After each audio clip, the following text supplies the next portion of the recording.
coaching. Alors aujourd'hui, j'ai décidé de vous faire vivre une séance de coaching. Un exercice, un moment de séance de coaching pour que vous puissiez vraiment vous en imprégner et le vivre concrètement.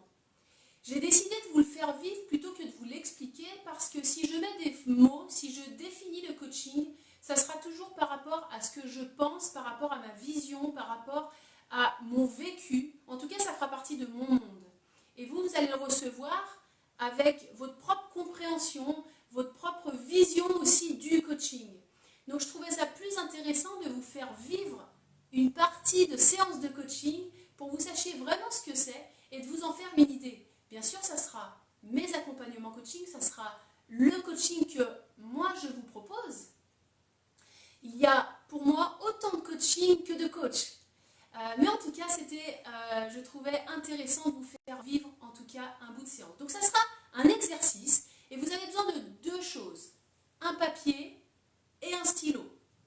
Ensuite, pour être plus confortable, n'hésitez pas à être éventuellement assis devant une table, ça sera plus facile pour que vous puissiez écrire les petites choses que je vais vous citer par la suite.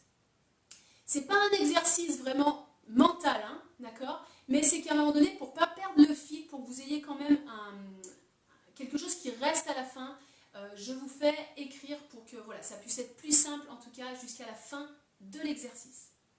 Alors je vais juste mettre un cadre par rapport au coaching. Le coaching, quand on parle d'accompagnement coaching, bien sûr, il y a le côté confidentiel qui se retrouve dans toutes les thérapies, tous les accompagnements divers et variés. Mais quand moi je parle vraiment de coaching, on parle du présent, ce que vous vivez maintenant et ce que vous verrez plus tard dans le futur. Ça ne veut pas dire que parfois on ne va pas parler du passé pour que ça puisse nous aider à comprendre mieux le présent et pour parler de la suite. Mais en aucun cas, on va tricoter et aller voir tout ce qu'il y avait dans le passé, de savoir pourquoi, du comment. Ça, c'est pas mon rôle, c'est pas mon job, je ne suis pas formée à ça. C'est plutôt les psychologues, les psychiatres qui s'occupent de ça. D'accord ?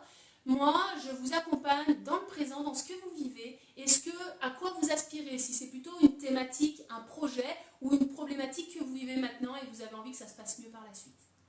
Alors, l'exercice que je vais vous proposer, je vous rappelle, il vous faut un papier et un stylo. C'est mieux en tout cas pour accéder jusqu'à la fin de l'exercice. Pour débuter cet exercice, vous avez besoin juste de vous poser un petit moment par rapport au confinement et comment vous le vivez. On va partir d'une thématique, comme on le ferait pour un coaching. On parle toujours par rapport à un projet, une problématique. Et là, ça va être sur quel inconfort en tout cas prioritaire vous vivez pendant ce confinement. C'est-à-dire sur quoi vous avez envie d'être aidé pendant ce confinement. Alors je vais vous donner plusieurs exemples. Ça peut être la gestion de la solitude. Ça peut être tout simplement le côté relationnel avec les personnes qui vous entourent, que ce soit votre conjoint, votre conjointe ou vos enfants. Ça peut être plutôt un souci émotionnel, comment gérer mes émotions parce que j'ai beaucoup de distance avec ma famille. J'ai que le téléphone quand il marche et c'est très difficile pour moi de gérer ça. Ça peut être un problème de rythme, de savoir rythmer sa journée pendant un confinement, rythmer sa journée pendant le travail ou pour le travail, c'est pas toujours évident. Voilà, quelle est ma relation avec moi-même? Je ne me retrouve plus dans un petit appartement. Voilà, quel obstacle, quels sont les inconforts prioritaires que vous vivez pendant ce confinement et sur lequel, pendant cet exercice-là, on va pouvoir apporter un petit plus, un élan, une réponse peut-être pour vous, peut-être une prise de conscience également pour vous aider à passer cette journée, les journées qui vont suivre dans ce confinement, d'une meilleure manière en tout cas. Est-ce que vous avez le thème, la problématique ou l'inconfort en tout cas qui est présent et qui ne vous laisse pas indifférent? Vous voyez qu'il y a un petit plus peut-être que vous pouvez apporter pour être beaucoup mieux et être heureux chaque jour, en fait. Vous l'avez? C'est bon? Super. Alors maintenant que vous avez votre thématique, votre thème, vous allez choisir un chiffre entre 1 et 41. on n'est pas au loto. Mais choisissez un chiffre entre 1 et 41. Et ensuite, je vais vous expliquer la suite. Vous avez votre chiffre, votre nombre? Ok. Alors, ici, j'ai 41 cartes. Je ne vous ai pas encore montré le recto. Chaque recto correspond à l'image d'un animal. C'est un dessin d'un animal. Je vais, pour que ça soit le plus au hasard possible, si on croit au hasard, moi je crois plutôt aux rencontres, je vais le mélanger. Voilà. En séance face à face ou en individuel, vous choisissez votre carte. Hein. Mais là, je vais les faire passer les unes après les autres devant l'écran. Voilà. Les unes après les autres, je vais vous les faire passer. Et quand ça correspondra à votre chiffre, vous pourrez regarder quel animal se trouve sur cette carte.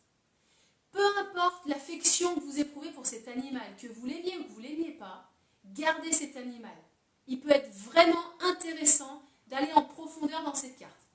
Vous allez savoir la suite après. Il y aura 2 questions après pour finir l'exercice. Ok ?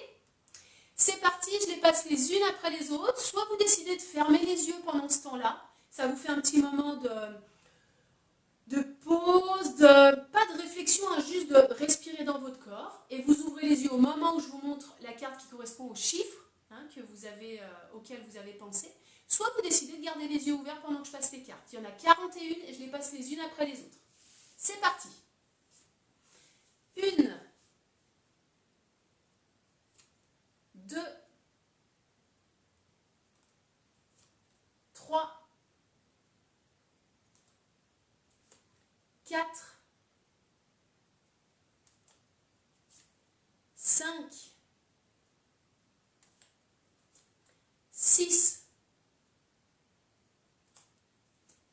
7, 8, 9, 10, 11, 12. Il n'y aura pas de numéro complémentaire comme au loto. Hein. 13,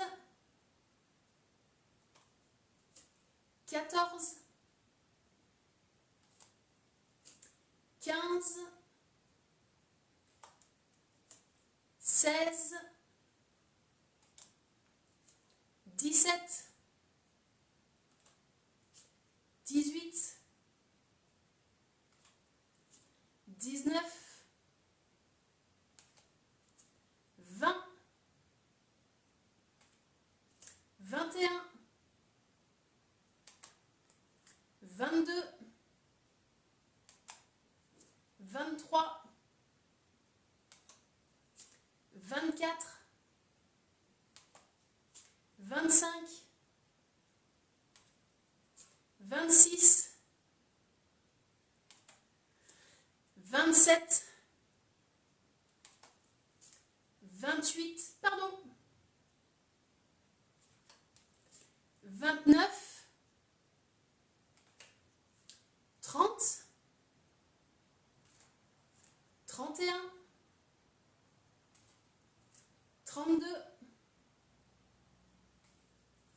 33, 34, décidément, 35, 36, 37, 38, 39, 40 et 41. Alors, si vous avez besoin de revoir votre animal, n'hésitez pas à mettre en pause et de revenir en arrière pour bien voir l'animal que vous avez choisi, la spécificité de cette carte en tout cas. Est-ce que c'est bon, vous avez pu prendre connaissance de votre animal que vous avez choisi ou que lui a choisi vous-même? Alors, il y a 2 questions qui vont suivre. par rapport au thème que vous avez choisi, votre inconfort ou les obstacles auxquels vous faites face pendant ce confinement. La première, déjà, c'est de lister sur votre feuille, c'est des petits tirets vraiment par mot, tout ce que vous pouvez dire, comment vous pouvez définir, quels adjectifs vous pouvez donner à l'animal qui a été choisi. Okay? Donc à vous de jouer, vous listez tout ce que vous pouvez dire sur cet animal. Ça peut être au niveau de son physique, de son comportement. Ça peut être au niveau de sa relation avec les autres animaux, soit de son clan s'il est plutôt en meute, soit au niveau des autres animaux. Je pense à des animaux de forêt ou dans la savane. Comment vous pouvez le définir? Alors peut-être que vous aurez des mots plutôt dits positifs, plutôt des mots dits négatifs. Listez tout. Même si vous dites, ah celui-là il n'est peut-être pas génial, mettez-les. Mettez tous les mots qui vous viennent par rapport à cet animal. Je vous laisse faire, je vous laisse quelques secondes pour prendre le temps d'écrire.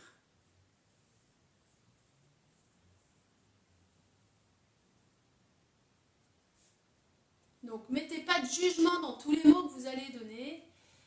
Mettez vos mots, comment vous caractérisez l'animal qui vous a choisi ou que vous avez choisi.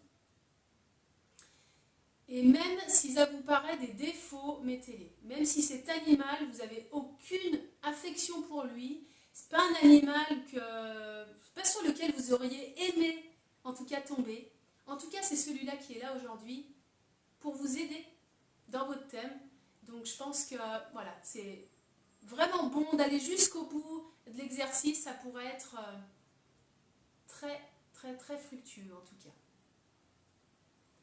Faites-le comme un jeu, autrement. Vraiment, voyez-le comme un jeu et ça peut vous donner quelque chose de lumineux à la suite. Alors, je vous donne un petit exemple, peut-être. Ça sera plus facile pour ceux qui sont peut-être en panne vis-à-vis de cette première question. Si je me tourne vers l'image de cet animal qui est un lapin bélier, je pourrais dire au niveau des adjectifs que je pourrais lui donner, c'est un rongeur, poil doux, les oreilles tombantes, plutôt en terrier, il bondit, il court très vite, affectueux. Qu'est-ce que je pourrais lui donner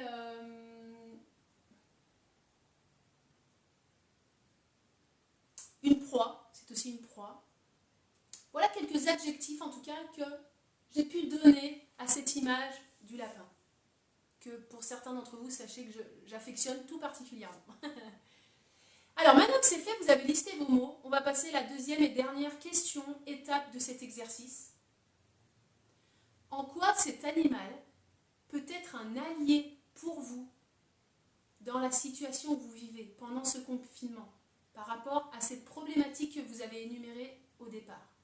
En quoi cet animal peut être un allié pour vous pendant cette période inconfortable du confinement, pendant ce thème que vous avez choisi en début d'exercice? Le but n'est pas de trouver la réponse parfaite, il n'y a pas de réponse parfaite. En tout cas, c'est comment vous pouvez vous aider de cet animal, que vous l'aimiez ou que vous ne l'aimiez pas. Il a des caractéristiques que vous pourriez prendre, que vous pourriez on va dire, vous servir pour mieux vivre votre actualité, pour mieux vivre en tout cas l'inconfort que vous vivez peut-être au quotidien qui est difficile pour vous. Et l'idée, c'est de trouver un support, un soutien, un allié, vraiment je parle d'allié parce que c'est vraiment ça. Tout d'un coup, notre meilleur pote là, on dit, toi j'ai besoin de toi, j'aimerais bien que tu puisses m'aider à.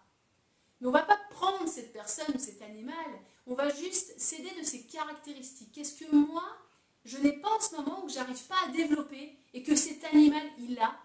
Et si je fais comme lui, purée, ça pourrait se passer vachement mieux. Je vous donne un exemple. Je me rappelle d'une séance que j'ai faite, la personne est tombée sur le kangourou.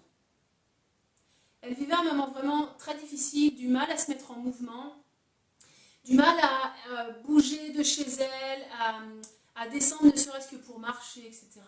Et quand elle a vu le kangourou, une des caractéristiques qu'on peut lui donner, c'est de rebondir.